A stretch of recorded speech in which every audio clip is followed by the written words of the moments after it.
ಗಂಡ ಅಥವಾ ಹೆಂಡತಿ ಇಬ್ಬರಲ್ಲಿ ಒಬ್ಬರು ದೂರ ಆಗಿದ್ರೂ ಸಹ ಗಂಡನೂ ಸಹ ಇದನ್ನು ಮಾಡ್ಬೋದು, ಹೆಂಡತಿನೂ ಸಹ ಮಾಡ್ಬೋದು.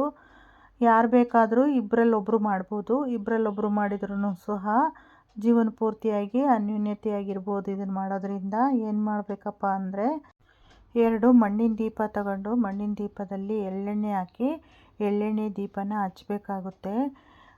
ಒಂದೊಂದು ದೀಪದ ಕೆಳಗೂ ಸಹ 2 ವೀಳ್ಯದೆಲೆ ಹಾಕ್ಬಿಟ್ಟು ವೀಳ್ಯದೆಲೆ ಮೇಲೆ ಕಪ್ಪು ಎಳ್ಳನ್ನು ಹಾಕಿ ಕಪ್ಪು ಎಳ್ಳು ಮೇಲೆ ದೀಪ ಹಚ್ಚಿಡಬೇಕಾಗುತ್ತೆ. ಈ ದೀಪಗಳನ್ನು ಮೇನ್ ಡೋರ್ ಅಂದರೆ ಮುಖ್ಯ ದ್ವಾರದ ಆ ಕಡೆ ಈ ಕಡೆ ಭಾಗದಲ್ಲಿ ಒಂದೊಂದು ಹಚ್ಬಿಟ್ಟು ಒಂದು ಮಂತ್ರ ಕೊಡ್ತಿದ್ದೀನಿ, ಹೇಳಿ ಅದನ್ನು 108 ಸರಿ ಹೇಳಿ ಆ ದೀಪದ ಮುಂದೆ ಕೂತ್ಕೊಂಡ್ಬಿಟ್ಟು ಓಂ ಬ್ರಂ ರಾಹುವೇ ನಮಃ, ಓಂ ಶಂ ಶನೇಶ್ವರಾಯ ನಮಃ ಅಂತಂದೇಳಿ ಒಂದೊಂದು ಮಂತ್ರವನ್ನು 108 ಸಾರಿ ಹೇಳ್ತಾ ಬನ್ನಿ. ನಿಮ್ಮ ದಾಂಪತ್ಯ ಸರಿ ಹೋಗುತ್ತೆ. ಗಂಡ ಹೆಂಡತಿಗೆ ಬೈಯೋದನ್ನು ನಿಲ್ಲಿಸ್ತಾರೆ. ಈ ಥರ ದೀಪ ಹಚ್ಚಿ ಮಂತ್ರ ಹೇಳೋದ್ರಿಂದ ಹೊಸಲ ಹತ್ರ ಕೂತ್ಕೊಂಡು ನೀವು ಮಂತ್ರ ಹೇಳೋದ್ರಿಂದ ಸಣ್ಣ ಪುಟ್ಟ ಜಗಳಗಳು ಬೈಯೋದು ಎಲ್ಲ ನಿಲ್ಲುತ್ತೆ. ಓಕೆನಾ?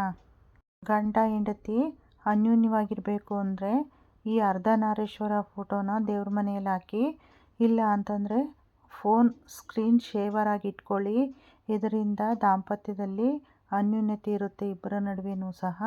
ಇನ್ನೂ ಒಂದೇನಪ್ಪ ಅಂದರೆ ನಾನಿಲ್ಲಿ ಒಂದು ಮಂತ್ರ ಕೊಡ್ತಾ ಇದ್ದೀನಿ ನೋಡಿ. ಗಂಡ ಹೆಂಡತಿ ದೂರ ಆಗಿರೋರು ಈ ಮಂತ್ರ ಜಪಿಸಬೇಕಾಗುತ್ತೆ. ಇಲ್ಲಿ ತೋರಿಸ್ತಾ ಇದ್ದೀನಿ ನೋಡ್ರಿ. ಈ ಮಂತ್ರವನ್ನು ಇಲ್ಲಿ 1 ಲಕ್ಷ ಜಪ ಮಾಡಿ ಅಂತ ಹೇಳಿದ್ದೀನಿ. ಇದು 1 ಲಕ್ಷ ಜಪ ಒಂದೇ ಸರಿಗೆ ಮಾಡೋಕ್ಕಾಗೋದಿಲ್ಲ. ಏನು ಮಾಡಬೇಕಪ್ಪ ಅಂದರೆ ನಾವು ಡೈಲಿ 108 ಸರಿ ಸಂಜೆ ಟೈಮಲ್ಲಿ ಹೇಳಬೇಕಾಗುತ್ತೆ. ಇಲ್ಲ ನಾನು ಒಂದೇ ಸರಿಗೆ 1 ಲಕ್ಷ ಜಪ ಮಾಡ್ತೀನಿ ಅನ್ನೋರು ಸಹ ಮಾಡ್ಬೋದು.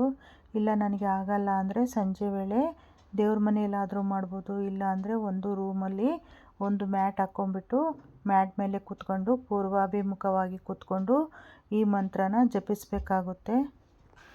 ನಾನಿಲ್ಲಿ ಇನ್ನೊಂದು ಕೋಡನ್ನು ಕೊಡ್ತಾ ಇದ್ದೀನಿ. ಯಾವುದಕ್ಕಪ್ಪ ಇಷ್ಟೆಲ್ಲ 3 ಒಟ್ಟಿಗೆ ಹೇಳ್ತಿದ್ದೀನಿ ಅಂದರೆ ನಿಮಗೆ ಫಾಸ್ಟಾಗಿ ರಿಸಲ್ಟ್ ಸಿಗಲಿ ಅನ್ನೋ ಕಾರಣಕ್ಕೋಸ್ಕರ ಈ 3 ಒಟ್ಟಿಗೆ ಮಾಡಿ ಅಂತ ಹೇಳ್ತಿದ್ದೀನಿ.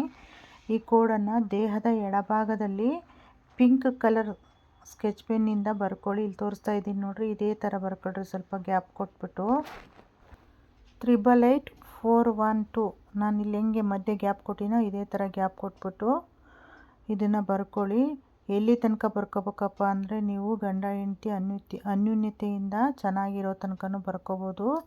ಅದಾದಮೇಲೂ ಈ ಕೋಡನ್ನು ಬಳಸಿದರೆ ಏನೂ ಪ್ರಾಬ್ಲಮ್ ಆಗಲ್ಲ. ಓಕೆನಾ? ಇದನ್ನು ಮಾತ್ರ ಇದು ಅರ್ಧನಾರೀಶ್ವರ ಫೋಟೋನ ಎಲ್ಲರೂ ಸಹ ಸ್ಕ್ರೀನ್ ಶೇವರ್ ಆಗಿ ಇಟ್ಕೊಳ್ಳಿ. ನಿಮ್ಮ ದಾಂಪತ್ಯ ಅನ್ಯೋನ್ಯವಾಗಿರುತ್ತೆ. ಇದು 100% ವರ್ಕ್ ಆಗುತ್ತೆ. ಇದನ್ನು ಮಾಡಿ ನಿಮ್ಮ ಅನಿಸಿಕೆ ಅಭಿಪ್ರಾಯಗಳನ್ನು ತಿಳಿಸಿ. ಇದನ್ನು ನಂಬಿಕೆ ಇದ್ದವ್ರು ಮಾತ್ರ ಮಾಡಿ. ಓಕೆನಾ? Thank you.